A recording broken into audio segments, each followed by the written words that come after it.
Assalamu alaikum wa rahmatullahi wa barakatuh. Very good morning, good day to you. Welcome to this edition of Pregnancy to Parenting.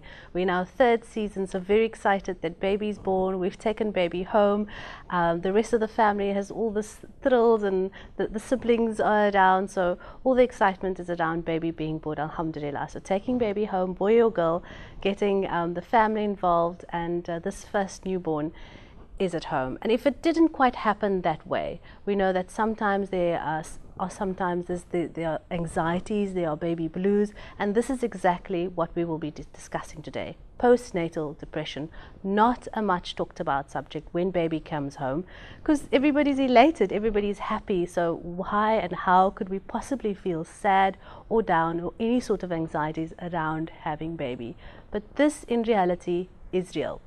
So today we have chairperson of the Postnatal Depression Support Association in studio with us, as well as specialist psychiatrist Dr. Bhavi, but better known, her full name Dr. Bhavanisha, better known as Dr. Bhavi. We're going to stick to that, inshallah. Thank you so much, Dr. Bhavi, for joining us today on Pregnancy to Parenting, and welcome to our studios. Thanks very much. It's a real pleasure to be here. So tell us firstly about PND-SA, a better shortened Postnatal Depression Support Associations, shortened PND-SA, and one could find them on the World Wide Web. About this organization you represent today, and any of the work it does within the community. So PND-SA was started off many years ago by Liz Mills, who was also a psychiatrist, and it was really started as an organization to provide support for women who have postnatal depression, postnatal anxiety.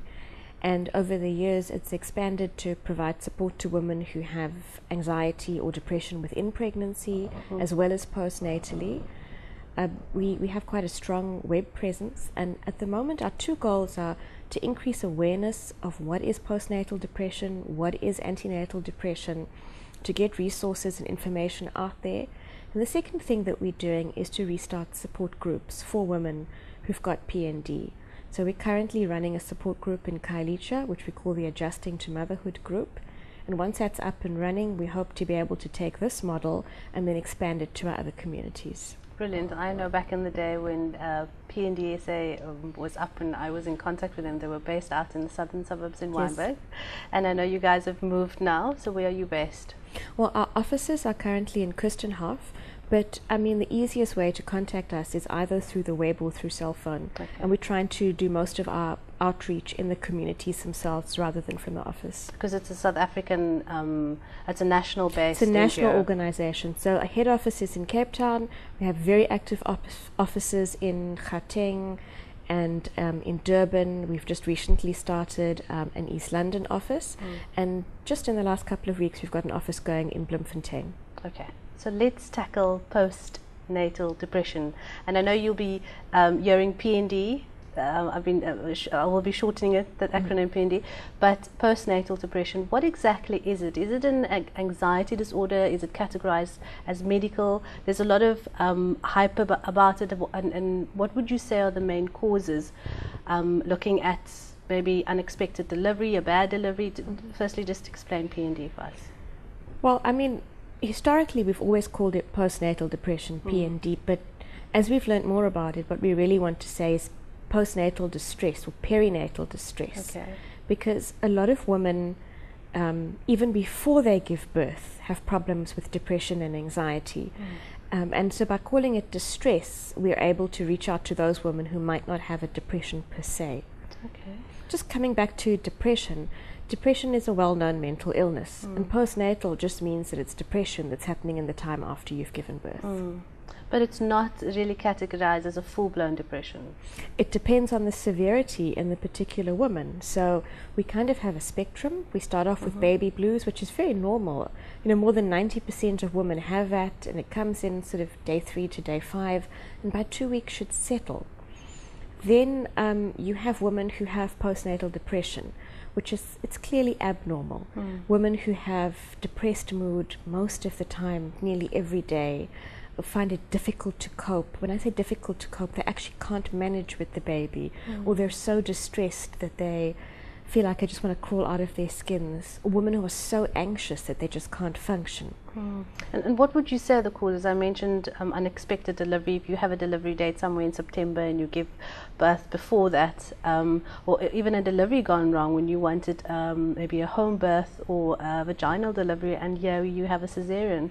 What are the other factors? You know, there are lots of causes. As you mentioned, having problems around the delivery, and even problems during pregnancy are a risk factor. The biggest actual risk for getting postnatal depression is a history of mental illness. So somebody who's had previous depression, previous anxiety is at high risk of getting it again. And that's related to things like the hormonal changes that we get during pregnancy, the lack of sleep. Lack of sleep is a huge issue. And I mean, you know, being a mum as well, if we did to people what mothers of newborns go through, it would be called torture. You know, getting up every 45 minutes to an hour to attend to this baby. And then also all this other pressures, the social pressures, the financial pressures that come with a new baby. So there's quite a clear biological component. It's not just this is something that people are making up, or it's not a failure to cope. There's a definite medical component to it as well. Okay, and looking at some of the symptoms, I'd like to highlight it in the segment as well, so that hopefully if there's anybody out there can recognize it. But firstly, let's establish the difference between, as you mentioned, perinatal distress, or as we know it, postnatal depression, and baby blues. Okay. So just to reiterate, baby blues is something that happens normally. More than 90% of women, in fact probably like 95 to 99% of women will get baby blues. And it usually happens around day 3. The midwives will usually say, when your milk comes in, don't worry, you're going to feel very emotional. And that's normal. And that usually settles within a couple of days, and it shouldn't last more than 2 weeks. And that's probably just related to, coming down after the euphoria of having a baby, tiredness setting in, actually coming back home and dealing with the reality of the baby, as well as the changes in the hormones that you get with breastfeeding. If, however, it's lasting for more than 2 weeks, or if in this 2-week period a mother is so depressed that she can't function, or if she feels that she wants to harm herself or harm her baby, or that she's so anxious that she can't cope, that's abnormal. And that's when we start talking about postnatal depression, and that's when a mother needs some kind of medical or psychological intervention. Okay. Now looking at the baby, and there's a lot of focus, as I mentioned earlier, and everybody's happy. There's no sadness around a baby, a newborn baby. So let's talk about the baby. Is there any way the baby is affected by mom who has postnatal depression? In the acute phase, so like at the time that the mum has postnatal depression, most babies are not affected. If you look at the long-term sequelae, that's related to how long the mum has been depressed and whether or not she got treatment. So if you pick up the depression early and you treat the mum, baby's fine, there's no problems. And even in cases where mothers have been quite severely depressed and it's gone on for months to maybe years, if you can intervene and help mother in more appropriate ways of dealing with her children, the outcomes are very, very good. They don't have long-term sequelae. The problem is women who have untreated depression. What then happens is that it affects the way in which they interact with their children. And that then leads to later risk of depression and other behavioral problems in the child. Now looking at those individuals who are likely to get it, and I'm sure you're going to categorize women and their character, and as you mentioned, the history would come in. And then how likely is it for a woman, for it to reoccur again in another pregnancy? It's very difficult. We don't actually have figures for that. I mean, what we can tell you is that if you had depression in one pregnancy, you're at high risk of getting it in the next pregnancy. Percentage-wise, what is high risk? Very difficult to say, because it depends on the factors of each individual pregnancy. But what we do know is that the big risk factors are mental illness in a previous pregnancy, generally having either depression or anxiety, an unwanted baby, not an unplanned baby, but where the baby is actually not wanted, and lack of support, particularly from the partner. These are, and then also, of course, any woman who is using alcohol or using drugs is at high risk of getting a postnatal depression. What about, you've mentioned history within the individual.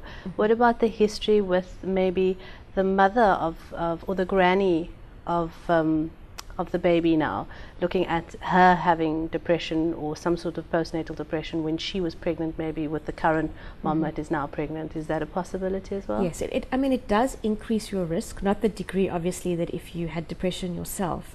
But depression tends to run in families. It's a heritable condition. So obviously, if your mum had postnatal depression, you may have inherited those genes. Also, if your mum had postnatal depression, especially in those days, nobody recognized that it wasn't treated. That may have affected her ability to cope with you, affected her ability to attend to your emotional needs, but then does put you at risk. Yeah, and I think back in the day, postnatal depression wasn't even really recognized. Not at all, you know. You were just kind of told to pull Having yourself a bad together, time. and we all experience this. Just carry on. Carry on.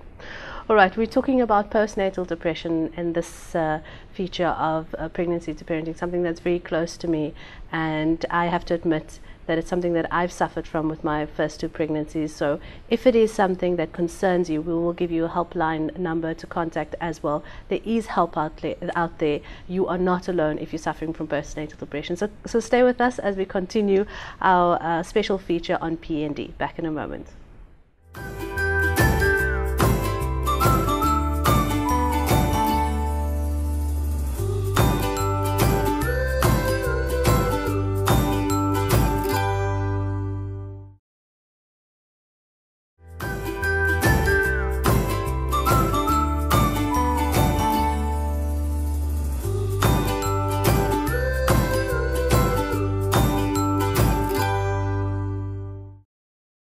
Assalamu alaikum, a very good day to you. Welcome to Pregnancy to Parenting, and shukran so much for joining us. Thank you for staying with us. We're in our third season and very excited about this show as baby's home. We're going to get some practical tips on sleeping, the baby's development, but today specifically focus around mom and postnatal depression, as Dr. Bavi mentioned to us, now looking at it being mentioned as perinatal disorder, as it could range from anything from depression to anxiety. So we'll get into the nitty-gritties now, probably a list or so for you to check, but let's chat to Dr. Bavi more. Welcome back, Dr. Bavi. So looking at the checklist, the scorecard, the symptoms, you've mentioned some of the symptoms before the break, but if there is a mom that could possibly look at some of the areas in her life of how she's feeling, as you mentioned, you don't completely feel depressed. So how does it actually affect you medically, because it is a medical condition? So just give us some a checklist to note down, and I'm sure that on your website as well one can inquire, but for those listening right now, yeah. Well, I mean, the 2 sort of main things that we look at is, first of all, are you feeling down nearly every day, most of the day? And then the other thing that we look at is, do you have loss of interest in your activities? Things that you used to enjoy, do you still enjoy them? Okay. Those are the 2 sort of main things. And the other things we look at are you feeling tearful? Are you feeling anxious? Do you find it difficult to bond with your baby? And last, but definitely not least, is, do you have any thoughts of hurting yourself or hurting the baby? Do you have any thoughts of dying? If you feel that, then you need to get help urgently.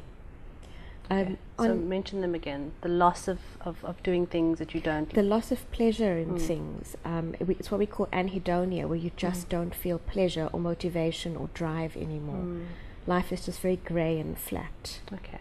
So medically, we have to recognize that the brain is an organ. It operates just like the lungs and the heart and the limbs of the body as well. When we see blood and we know there's a certain cancer or a disease or a disorder, it's much more recognizable than depression or an anxiety disorder. So just please quickly tell us what is really going on with the brain and explain that, because I've heard chemical imbalance, I've heard that it affects the brain, but nobody sees anything. Well, you know, that's the problem with disorders affecting the brain. You don't actually see it. And often what I say to my patients is that, you know, a depression is like a break in the brain. So if you injure your leg, if you fall, you can get a break in the leg, and depression is like a broken brain. And there are lots of things that happen in the brain during depression. So you have, the chemical imbalance that people often talk about, where you have high levels of certain chemicals that shouldn't be high, and lower levels of other chemicals that should be at a normal level. We have changes in the structure of the brain, where the ways in which the nerves interconnect, the pathways that lead you to feel good are weakened, and the pathways that make you feel bad are strengthened. We also have abnormalities in blood flow and in activation of the brain. So parts of the brain that should be active are less active, and there are other parts that are overactive. Okay, so looking at this disorder affecting the brain, it's now the brain sending different messages where it would usually be sending good messages. So it's the things of the brain maybe misinterpreting normal things that it's getting, and the brain not being able to process emotion properly. Okay. Now I want to discuss postnatal depression in pregnancy and how common, if at all, it is a subject to discuss. It's very common. I'm glad you brought it up, because I mean, worldwide, around 15 to 20% of women have depression in pregnancy, and in South Africa it's actually higher. We're looking at 30 to 40% of women having, significant depressive symptoms in pregnancy. There are probably even more women who have anxiety during pregnancy, and the bulk of these women, 60 to 70%, will then go on to have their symptoms continue through into the postnatal period. And how dangerous is this for the baby? Does it affect the baby? Because my question earlier was about baby being affected when mom has it, and this is baby out of mommy's tummy. Now baby is inside mommy's tummy. How is baby being affected? No, I mean, it definitely affects the baby, because depression is a physical illness as well as an emotional illness. So babies of mothers who have depression and or anxiety during pregnancy, there's a higher risk of preterm labor. There's a higher risk that the babies are born small for their gestational age. There's a higher risk of low birth weight.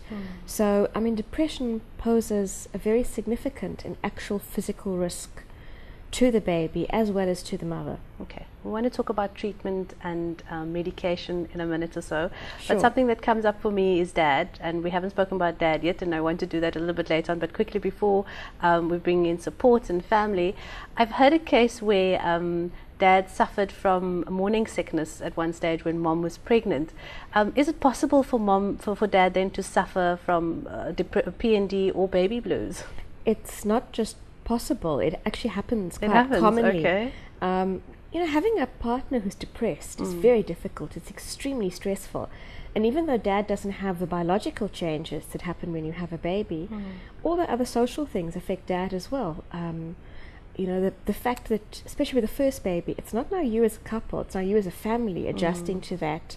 Particularly for dads, the pressure of now providing financially, of having to protect this new baby, the loss of that special relationship with your wife, the transition from being the son-in-law to now the father of the grandchild, and those kind of pressures, it's a lot.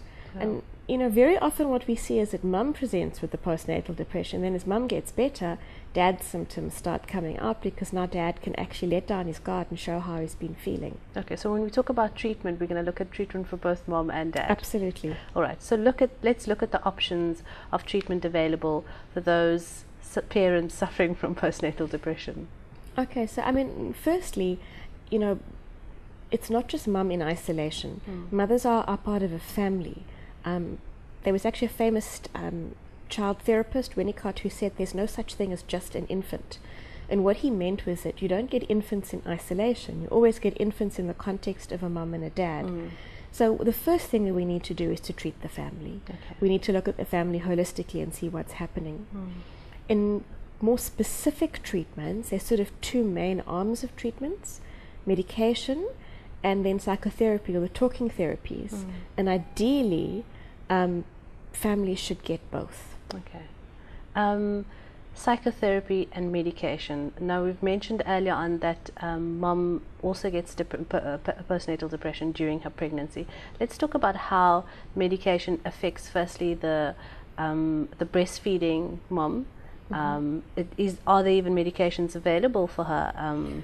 There are lots of medications for depression. In fact, most antidepressants are absolutely safe to use during breastfeeding. There may be one or two that you would avoid, but there are lots of others that can be used during breastfeeding. There is a very small amount that does go into breast milk, but it's found to be safe for the baby. It's only the very, very tiny preterm babies under a kilo that you'd worry about breastfeeding when the mother's on medication. But for the bulk of babies, we would say breastfeed. Okay, and the same applies for pregnant moms as well? Pregnancy is slightly different because the baby is still growing and forming, and also because the baby is getting far more medication. Okay. But still, for the bulk of antidepressants, it's safe. And the most recently published work shows us that in order to get one adverse event in a baby, we have to treat 9,000 mothers. So, you know, and then you have to weigh up the risk of treating a mother who's depressed, and in that mother, the risk of depression is 100%, against a very, very small increased risk of something going wrong in the baby. Okay. So the other question as well when recognizing postnatal depression is firstly going to seek help. Who are the first ones to be diagnosing postnatal depression? You know, it's quite variable, but the people sort of in the front line are obstetricians and gynaes, because they see a lot of pregnant women, midwives, clinic sisters. Very often women may not talk to their gynaes, but they'll sit and they'll chat to the clinic sister. And then sisters in baby clinics, pediatricians, they're the ones, because they're seeing lots of mums, who often pick up the postnatal depression. And how is it exactly diagnosed? Well, we have a set of criteria that we use to diagnose depression. There isn't like a test, a blood test or a scan that you can do. It's really what we call a clinical diagnosis, where we interview the patient, we chat to them, we look at what they're feeling, and based on that we make the diagnosis. Okay. I want to talk about medication quickly and the treatment. When mom is diagnosed with baby blues or depression, I'm sure the therapist or the professional can quickly pick up when it is baby blues and when it's just a full-blown depression. The sort of treatment that mom goes on, and I've always heard this, when you're on medication, listen to your doctor and kind of stick to the rules. What happens in the cases where mom is now feeling a little bit better on medication? What are your guidelines around this? Because there's still that stigma, I'm taking medication and I'm breastfeeding, is it affecting? Because there's always something happening in the back. You know, the thing is, once you've been diagnosed with depression and you started on medication, you need to continue your medication for at least 6 to 12 months. Okay. And the reason for that is, you know, like when you have a broken leg, you put the cast on and you don't have pain anymore, but you've got to keep that cast on for 12 weeks. Yes. That's because it needs time to heal. Okay. The brain is the same. The brain needs time to heal. And if you stop your medication before 6 months, you're at a very, very high risk, like 80% risk of having a relapse. All right. So talk to us about the treatment, the psychotherapy, the support groups, how that also helps with mom with PND. So psychotherapy is really important because one, you know, it allows mum to realize this is not a defect in character. I'm not a bad person. I have an illness. And psychotherapy also works with teaching you specific techniques to cope with your depression. You know, when we're depressed, as you and I both know, having suffered from depression, you actually think quite terrible things about yourself. You feel guilty. You've got this lot of negative talk that's going on in your head. And psychotherapy helps you, one, stop that negative self-talk and actually interrogate it and actually replace it with more appropriate positive talk. Support groups are also really important because support groups help you realize there are other mothers out there. You're not alone. You're not this bad, evil, incompetent woman sitting at home and everybody else is out there and looking beautiful. I want to talk more on support groups after the short break, so stay with us. So this is Pregnancy to Parenting. We're talking about postnatal depression with Dr. Bhavi, the chairperson of PND SA. Back in a moment.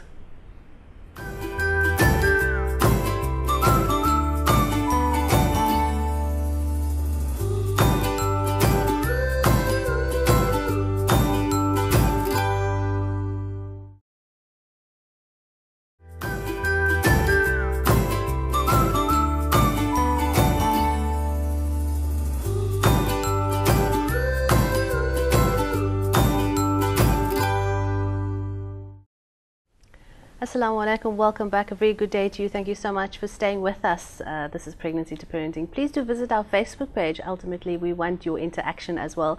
It's Pregnancy to Parenting Facebook page as the program. Like the page, place your comments and questions and any sort of queries on Pregnancy to Parenting, you have no idea how your contribution and what you're saying will help moms who are reading that message, your struggle or happiness or experience with your baby or your child, and whether the child is 21 or 2 months, your experience will definitely help us. Today we're talking about postnatal depression. In studio I have a specialist psychiatrist, Dr. Bhavi, who is based out here in the southern suburbs in Cape Town in private practice, and she is also the chairperson of PND SA, which is a national organization here in South Africa. Welcome back. So we've dealt with lots of nitty-gritties, and we now want to look forward to the support and the sort of treatment we did before the break. Now also individuals that is around mommy, because this could not necessarily be the first baby and maybe the second or the third, and now mom is suffering from PND, postnatal depression. How are the siblings affected by mom suffering from this disorder? It's very difficult for siblings because first of all they've been displaced by this new baby, so they don't have mum's attention like they did, and the mum's really not feeling well. She's tired, she's more irritable, she can become more distant. So I mean, postnatal depression is not just a disorder for the mother, it really has a significant impact on the whole family, which is why it's so important to treat it. Okay, so we look at as well appreciating that although the siblings are there, but dad also needs to cope with this, and we've discussed baby blues maybe in dad. How is dad also affected? You know, on a very sort of simple level, dad has to deal with a wife who is now down and has to provide support and has to provide emotional support, and that's something that most men are not comfortable with. Men like to be given, I mean, I'm generalizing, but men like to be given a problem and then they can go out and fix it. Solve it. and you know, this is not something where they can go and solve it. What they often have to do is just be there and listen, and that's difficult for a lot of men. But if they can just be around, that's very, very helpful. I think we should just take them back a little bit of when they met the mother, or they met the wife. They had all the time and they wanted to listen, and they listened to mom. Now there's a crying baby, and there's work, and there's other children, so there's a lot of other factors, I'm sure. But maybe just go back to step one, to when you met your wife. I couldn't agree more. You actually made the time to listen. All right, so mom is feeling all the sort of symptoms and the checklist that you've ran through earlier on. When would you say, besides the baby blues, and you've mentioned kind of a timeline of 2 weeks, when would you say that mom or dad or whoever recognizes it should then go and seek help? When is that time? Well, you know, regardless of the time, if anybody is feeling suicidal or feeling that they want to hurt themselves or their children, they should seek help immediately. Okay. The second thing I would say is that if you're worried about yourself, or if you're worried about somebody in your family, it's better to go and seek help and find that actually you're okay than not seek help and have things continue. That's good advice. Because often we wait till the last, like, no, I'm okay, I'm doing all right. And no, I mean, look, if you're not feeling good in yourself, if you're not feeling happy, or you think there's something wrong, you might not have depression, but you definitely need help. Even if it's just chatting to your clinic sister and saying, actually, no, you're okay. That's great advice. I'd never quite looked at it that way, because often you just push yourself, and you push yourself to the last, and it's like, okay, I give up. Now what? The sort of information that's available on the World Wide Web, when we need to seek help, because that's our first port of call, Dr. Google. I've got a headache, or I feel depressed, or I'm a little bit stressed. How do I make baby stop crying? I'm sure we've Googled that. And then there's also on the other side that our moms and our grannies and our aunts and our neighbors, they're so supportive, and they want to lend a hand, and they really do mean well. How do we choosing the correct advice for us, opting for Dr. Google or going with what Granny is saying? Well, firstly, with Dr. Google, I must say I write scripts for my patients saying do not consult Dr. Google, followed up by, if you must consult Dr. Google, brackets, I know you will, and then I give a list of sites. So, I mean, our website, worldwideweb.pndsa.org.za is, well, I think it's an excellent website. Yes. We were actually voted as probably one of the best websites for postnatal depression in the world. So we're quite proud of that. That will give you a lot of advice. We also have an online checklist that you can fill in online, and immediately will give you a score and recommend whether or not you should seek help. Okay. The other good site specifically for mental illness is the SADAG site, South African Depression and Anxiety Group. Okay. And then for general pregnancy queries, Your Pregnancy and Living and Loving magazines both have quite good sites. All right. And then, just coming back to, should you consult Dr. Google, should you consult Granny? I think it's nice to have the advice of family and elders around, but specifically with postnatal depression, just to be aware that, 20, 30 years ago, people didn't recognize this. Many of our mothers and aunts probably had postnatal depression, but they somehow survived, and they'll say to you things like, well, I went through this, it's normal, just carry on. And actually it's not. So if you're feeling worried, go and get help. And for families, if you've got a mum who's got postnatal depression, the best thing that you can do to help is to actually ask them, what kind of help would you need? Okay. I think that's going to be my next question, the do's and don'ts around mum and the support for family. So when dad is around, granny's around, the rest of the family, even friends who recognizes this. And I read once when mom has a baby, whether she's suffering from depression or not, just go over and wash the dishes or say, I've cooked a meal for you. So let's talk about the support for mom via the friends, via dad, and even the siblings and granny, in fact, offering advices. Well, I think the first thing is that if mum is diagnosed with postnatal depression, whatever your own personal views are, for that mother, if you disagree with it, it's not helpful to her to say that. She's been diagnosed, she's made the decision to seek help, she's following her treatment. Just respect that and go with it. If you have serious concerns around it, say this is your daughter or your daughter-in-law, ask to go to her next consult and sit in and raise the consult directly with her healthcare provider, rather than you sort of saying to her, oh, are you sure about this? What about this with the baby? Because it just puts her in a very difficult space. I must say, mum being that distant from baby as well does cause the baby to become distressed, because you said, listen, it does affect the baby. And that negative comments or negative, just, I think sometimes you just feel it from, the neighbors, like, oh, this mother can't cope, or she's, Yeah, absolutely. So talk to us around the do's and the don'ts when you're around a new mom and she's really happy. She's really happy, and if she's willing to, grateful advice, then go ahead. But when you just feel that tinge of hesitation from that mom, she's not doing great. She's actually not coping today, or she didn't sleep all night. She's just tired. I think the first thing is to actually just sort of say to mum, are you having a good day? Can I help? And then listen to what she wants, because some mums want you to help clean and cook. Other mums actually want you to take the baby for a bit so that they can get a break. And it varies from mother to mother. So often families with the best of intentions will say, oh, I'll take the baby and you go and sleep. And they don't want that. The mother feels anxious when her baby is taken from her. Or they'll say, oh, you just keep baby and I'll do all the housework. And this mother, might very well need a break from baby, because she's been up all night with this crying baby and it's just all sort of babied out. So, ask each time. I think the other thing is just to let the mother know that you're available, and maybe instead of saying, do this, do that, just frame it slightly differently, saying, when I had a baby, this is what helped me, you might want to try that. Just be gentle about it. Don't give an instruction. And if she doesn't want to do that, leave it be for a moment. Don't insist that she does something.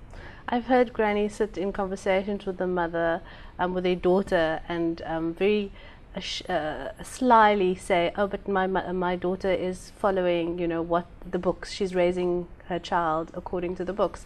And maybe that might not affect that mom at that time, but it does play some sort of role in the background, because what mom says, or the granny of the baby, is important. So that positive, I think, affirmation that you're talking about, and even saying to your child, or your daughter, that I am here, just from a distance. And the best advice I got was do what works at the time, because every baby's different. The books are fantastic. The problem is that our babies don't read the books. They come with their own idea of what they're going to do, and it's not available. So you just have to play it by ear and do what works at the time. Absolutely. So if feeding your baby to sleep works at the time, do that. If putting the baby in another room works for you, do that. As long as there's a consistent background of love, most babies, 99%, turn out fine. So just do what works for you, do what you can manage, and your baby will be fine. They will be fine, and you are not alone. Absolutely. We discuss more help and centers and organizations that is available in South Africa or closest in your town just after the short break. So stay with us. There's also an SMS number that you can SMS help to if you are feeling alone and you don't quite know what to do, where to go. PNDSA is a website to visit, as Dr. Vavi mentioned. It's one of the best websites for postnatal depression, also known as perinatal disorder as well. So get those names right. I know everybody's got the PND, but this is a program for all. Please invite your friends to watch the repeat as well. But we continue with Dr. Vavi after the short break, so stay with us.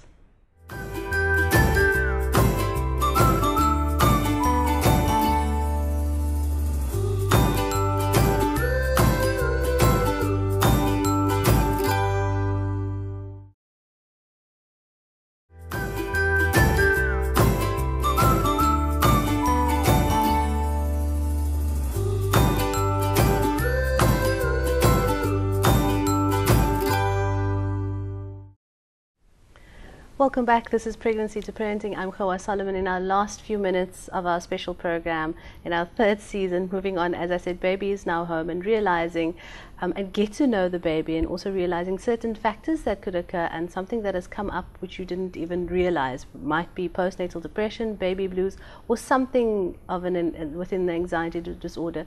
This is the program where we're dealing with it, and inshallah I hope that you are able to watch it, catch the repeat as well, and it's a program for maybe later on to show your friends and family as well. There is, as I said, you're not alone. There is help out there with different organizations, and representing the Postnatal Depression Support Association is Dr. Vavi, chairperson, and as well as in private practice as a specialist psychiatrist. So welcome back, Dr. Vavi. Let's look at the sort of support that is available to our moms and dads, to family organizations. I know we're based here in Cape Town, but most of the organizations, I'm sure, are South African based. I've heard of Lifeline, I've heard of FAMSA. Let's discuss some of them. So Lifeline is basically a counseling service. It's a telephonic counseling service, and it provides support to those people in a moment of crisis. So if you're feeling that you really can't cope, if you're feeling that you may hurt yourself, or if you're feeling suicidal, Lifeline is a good place to call, because there's somebody there 24 hours who can help you with that. Also, SADAG, that I mentioned earlier, South African Depression and Anxiety Group, they also have a 24-hour hotline for people in terms of crisis. FAMSA is the Family and Marriage Society of South Africa, and FAMSA does a lot of work particularly for couples, counseling couples, providing couple support, but generally providing support to the family. So let's say you're now having marital problems, either related to the PND or unrelated to that. FAMSA can help you with finding counseling and providing some marriage therapy for you. So there is help. There's always help. Because often and I'm just thinking back of my story, I was very young, suffered from postnatal depression with my first baby, and realizing that this is a possibility on my second one, and opted to visit PND SA based at that time in Wynberg, and joined one of the support groups. So for me, that helped. But a lot of women are maybe not open to be sitting in a support group talking about, and at that time I don't think I had any depression. It was just talking about what happened in the past and how it is that I'm working on not reaching that level again if it does so happen with that birth. So talk to us about the sort of options. We've spoken about the psychotherapy, the support group, and how it works for different individuals. Well, with now in the cyber age, there are lots of internet-based support groups. So with PNDSA, we have a Facebook page, and that's very useful if you're not living in a major center. You can connect online. It's also very non-threatening, because you don't have to post on the page. You can just lurk on the page for a bit and listen to what the other mothers are posting. From a distance. And when you feel ready, then you can talk, and it's less threatening than the face-to-face thing. A lot of our hospitals with maternity centers have mums' coffee mornings, and that's also a nice place to go to, just to sit and be with other mothers. My friend and colleague, Elsa Dutoy, who runs a practice like I do, but in the northern suburbs, focusing on mums and babies, has a coffee morning for mums, Sophia's morning for mums. And if you go to her website, sophiaclinic.co.za, you can find out more about that. PNDSA runs a specific group for mothers in Kailicha, focusing around adjusting to motherhood. So there's a lot of support out there, and the main thing is just to know that there's support, and just keep going until you find something that suits you. Now, this is what I wanted to latch on with regards to support and the sort of help that's out there, because let's face it, it doesn't always work for everybody. And if there are people that wanting to, connect via maybe picking up a book or looking at a different or directing closely, maybe just looking at a therapist, in fact, and said, listen, I'm ready to go and see someone. How do you choose? Because this is a personal matter for you as well. So is there maybe a list of registered psychiatrists on your website that one could look through, or would it be better to work through the system, going to see a clinic or your GP and work? It really depends on what you feel comfortable with. So you can go and see your GP, who could refer you to a therapist. Alternatively, at PNDSA, we have a list of people with an interest and expertise in postnatal depression. And if you phone PNDSA or you send us an email or even a text message, we'd be able to see in your area who are the people who have an interest in the field and give you a couple of options. All right. Wow. I couldn't think of any other thing as like, where do I go next if I'm suffering from postnatal depression? The website for PNDSA is there. All these NGOs as well. I mean, the FAMSA can relate to both mom and dad. And I know there's an organization called the Parent Center also here in Cape Town. The Parent Center is a lovely organization in Wynberg, and the Parent Center really focuses on providing support for parents. So they run a variety of services ranging from individual therapy to groups, support groups for parents with children of all ages, ranging from newborn babies to teenagers. And they work closely with other organizations. We work very closely with PNDSA. And if you're struggling around parenting specifically, the Parent Center is great. And if you have other issues, they will then refer you on to the appropriate agency. Yeah, they had a lovely program on infant, mom and infant bonding, which doesn't really happen the way it's supposed to. One thinks it's natural. So last week we played a program on that. So it was brilliant, realizing and us accepting that when baby's born, that bond is not necessarily meant to be natural, is what we think. No, it's not an instant bond. It often takes quite a bit of time. So it was great to know that they've got a program for that. Looking at women themselves, and I know I'm going back to where we started of recognizing the symptoms and the ideal candidate that would possibly suffer from postnatal depression. And when I looked at the women, they were very organized and very well structured, and they, if you kind of look at their character. So does it always fall in the play that it is a woman that, is a professional, and she goes by the book, and all of a sudden things go wrong and then P&D happens? Not necessarily. I mean, P&D is really no respecter of race, age, culture, social circumstances. It occurs across the board. That said, I mean, there's a definite subgroup of women who find that transition to motherhood quite difficult. And I think, if you've been, especially the first baby, if you're a woman who's active, who has a career, who has interests outside of the home, adjusting to the unpredictability of a baby, and I mean, let's face it, the boredom of having a newborn can be very difficult. But particularly if you're a woman you're used to working for something and then you get an outcome. You have a baby and that doesn't happen. You can work the whole day with your baby, and it's the same thing over and over again. Feed, change, put to sleep. And sometimes, no matter how much you're doing everything in the so-called right way, it just doesn't work. The baby's still screaming, the baby still won't drink. And that can be very, very difficult to manage. Let's talk about the stigma around postnatal depression, and I kind of wanted to leave the best for last.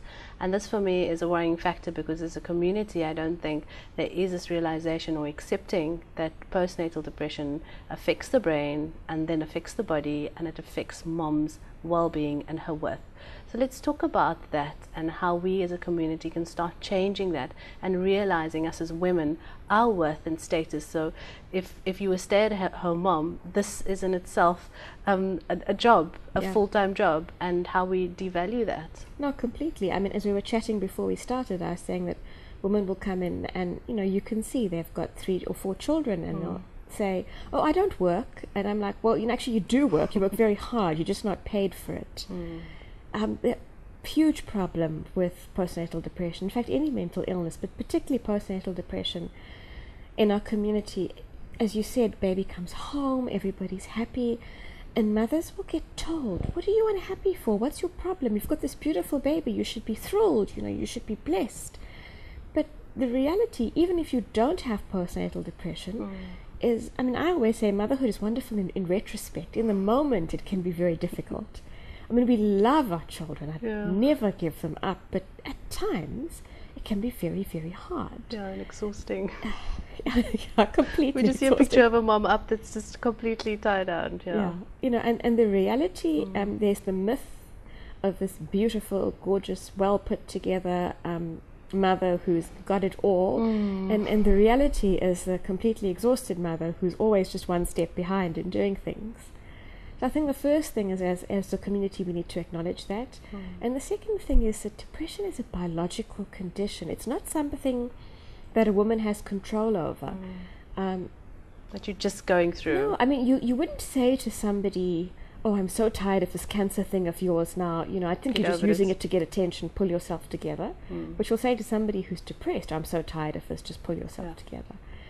And that's not fair, and that's not helpful either.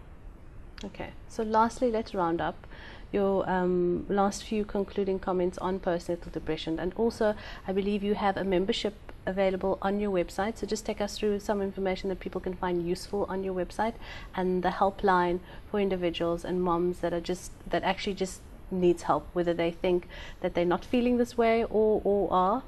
Take us through your information available. I mean, on our website you'll find a lot of information on everything from do you have PND to information around medication, and also contact numbers for help. So you can contact us on our Facebook page, you can SMS our helpline and SMS help, and we'll call you back, or you can send us an email and we'll respond via email, or we'll give you a call if you need that. PNDSA is an NPO. We are funded almost entirely by donations, so we urge you to click on our donate button. We're building up, our membership has really mostly been for professionals, but we're trying to do a drive for non-professionals, for mums, to become friends of PNDSA and get a newsletter and just get some information on what we're up to. And you know, your donation will go towards helping mothers. Board members don't get paid at all. Every cent that you donate goes towards helping a mother. So I really urge you, you know, even if you want to do 10 Rand, 1 Rand, just donate. It's very useful to us. Thank you so much, Dr. Barbie. We really appreciate your time and coming here today, representing an organization that needs to be recognized and absolutely made use of in every way. So we really appreciate your time. All the best to PNDSA, and hope to chat to you soon again. Goodbye for now. Thank you very, very much. That was Dr. Barbie, based out here in the southern suburbs in Cape Town in private practice, a specialist psychiatrist and also chairperson of the Postnatal Support Association, also known PND, perinatal disorder. So let's look at how you're feeling today, and you've got your little one, and recognize you as a mother and your worth as a woman as well. This is something that you need to look at. If you're feeling a little bit sad, there is a helpline, SMS help, to the number of PNDSA, and visit their website now. Please spread the message, and join us next time on Pregnancy to Parenting. Wassalamu alaikum, and a very good day.